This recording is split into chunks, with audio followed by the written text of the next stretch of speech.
అందరికీ నమస్కారం అండి. విశాఖపట్నం ఇండస్ట్రియల్ డెవలప్‌మెంట్‌కి చాలా అనువైన ప్లేసు, అనుకూలమైనదిగా అందరూ భావిస్తున్నారు. ఎప్పుడైతే గూగుల్ డేటా సెంటర్ మొదలైందో, విశాఖపట్నంలో కంపెనీలు మొదలుపెట్టడానికి అనేక మంది ఉత్సాహం చూపిస్తున్నారు. అందులో భాగంగానే 5,000 కోట్ల పెట్టుబడితో ఒక అత్యాధునిక భారీ ఉత్పత్తి యూనిట్ సిద్ధం చేస్తుంది లారస్. లారస్ కంపెనీ ఇందుకోసం ఆంధ్రప్రదేశ్ ప్రభుత్వం ఇప్పటికే 532 ఎకరాలు కేటాయించిందని లారస్ ల్యాబ్స్ సీఈఓ శ్రీ సావా సత్యనారాయణ గారు తెలిపారు.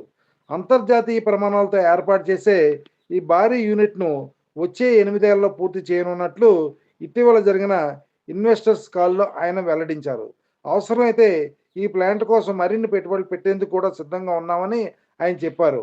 అంతేకాకుండా మైసూరులో ఏర్పాటు తలపెట్టిన భారీ ఫెర్మెంటేషన్ యూనిట్ను కూడా విశాఖకి తరలించబోతున్నట్లు కూడా ఆయన సత్యనారాయణ వివరించారు.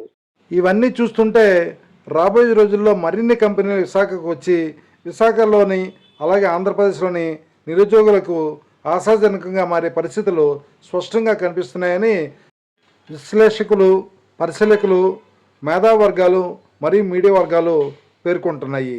Thank you.